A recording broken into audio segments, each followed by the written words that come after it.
Hello.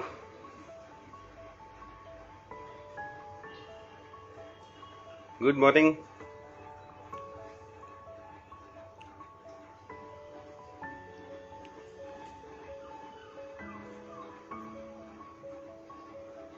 Waiting for people to join.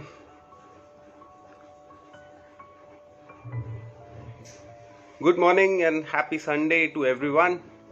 This is Yogesh on behalf of the entire FNF team. I welcome you all to this FB live session. Hope all of you are doing wonderful and thank you so much for joining. So today's session would be around flexibility, stretching, the types of stretches.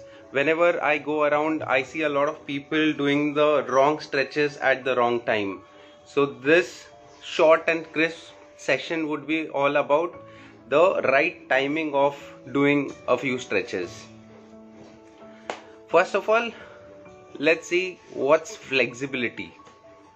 So general definition when it comes to for things or for materials, we can say it is the ability to bend easily, without breaking. You have any material and you say whether it is flexible or not. Similarly, when it comes to us humans, we can say it is the ability of the muscles to effectively complete the range of motion and move effectively. So that's flexibility when it comes to muscle.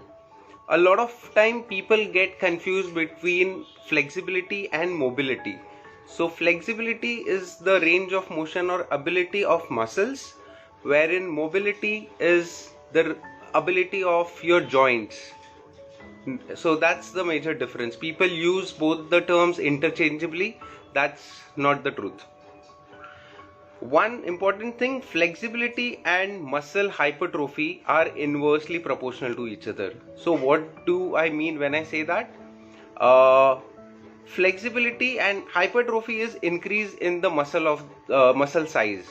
So if you see a lot of bodybuilders, they have their muscle size is increased, but the moment the muscle size increases, simple anatomy, simple science, the flexibility of those muscles decreases. So your training on your muscle and your flexibility will all depend on what kind of objective you have. For example, a fast bowler cannot afford to have a lot of muscles around the shoulders, around the biceps, otherwise his movement will get affected badly on that. Stretching is one of the best ways you can work on your flexibility. Now the main objective of doing this is there are four main basic types of stretching. First one is static stretching, second one is dynamic stretching. These are the two most important types of stretching.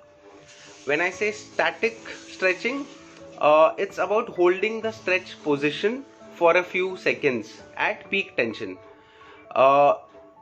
You stretch till what extent? Till there is a feeling of discomfort but not pain. So for example, if I have to do my neck stretch and I hold this is static stretching, where I hold the position, and this can be either performed actively or passively. When I say actively, that means I do not use any external force. When I say passive, so this, when I use an external force, this is passive stretching. Similarly, when you do any kind of stretch and you use the wall or a chair or any external support, that's called passive stretching. So now, when do you do these static stretching, wherein you hold the position of the stretch? It should be used as a cool down stretch at the end of any physical activity. So static stretching will bring the body temperature down, it will bring the heart rate down, and it gives a signal to the muscles that now you need to relax and the physical activity is over. Static stretching should never be done before at the start of any physical activity. So for example, I've seen a lot of marathoners who do static stretching before starting the run, which is not the ideal thing to do. What you should do at the start is called dynamic stretching, wherein you incorporate movements along with the stretch. You do not hold that stretch. For example, if I have to do a stretching or a dynamic stretch before a workout, and the movement can be this, for example, or for a chest workout, this is dynamic stretching, wherein the movement and the stretch are happening at the same time. This should be done as a warm-up or just after the warm-up. It increases the heart rate, it increases the body temperature, and dynamic stretching gives a signal to your muscle that the activity is going to start. So be ready for the activity. It should not be done at the end. So static stretch should be done at the end as a cool down, wherein dynamic stretch should be done at the start or before the start of any activity and should be used as a warm-up stretching. These were the two basic main types of stretching.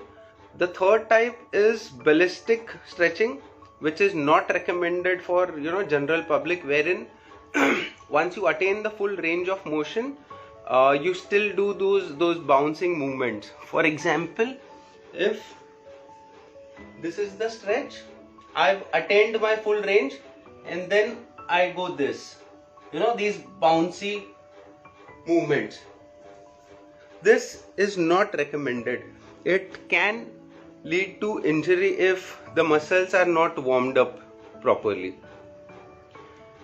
So these are the basic two types of stretching you need to do. Again, repeating: dynamic stretch, which is movement along with the stretch, should be done before the workout as a warm-up. Static stretch, wherein you hold the stretch at its peak tension, should be done at the end of any physical activity, should be treated as a cool down activity. What are the right times? As I said, dynamic, again, this is very important, that's why I'm repeating it again and again. I see a lot of people not doing this correctly. I see a lot of people doing static stretch at the start, not recommended.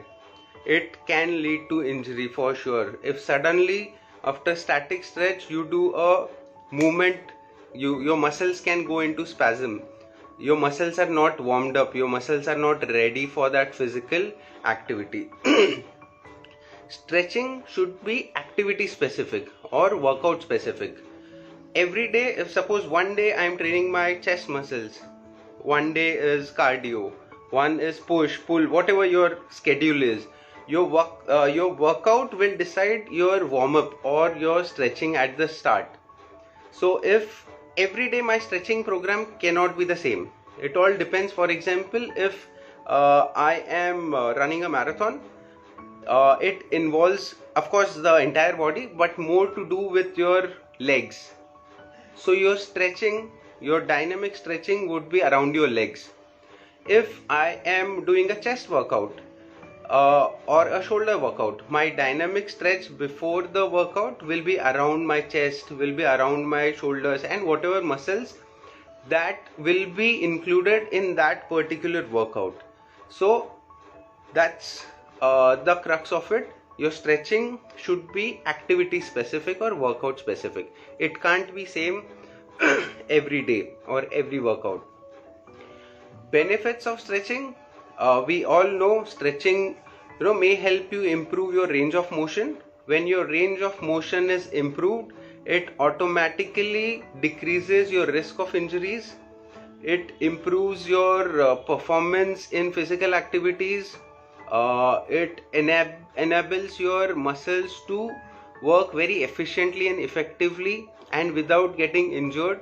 And eventually, if you have a good range of motion of activities, not just during workout, not during any physical activity, but across 24 hours, if your range of motion and flexibility is good, it will eventually help you living a fit and healthy life.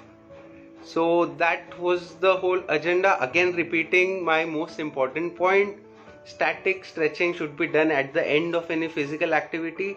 Treat it as a cool down. Dynamic stretching, wherein you move along with the stretch, to and fro movements. Treat it as a warm up. Include these at the start of any physical activity, and that's it. Take care and stay healthy. It was a very short and crisp video for today. Also, a very important announcement: we at FNF are organizing a virtual marathon taking place on the 28th of Feb. The link will be there in the comment section. Kindly register, run, keep running, and keep moving, and be fit. Live a very healthy, happy life. If you like the video, if you find it was helpful to you in any ways, please comment and like the video. Thank you so much. Cheers.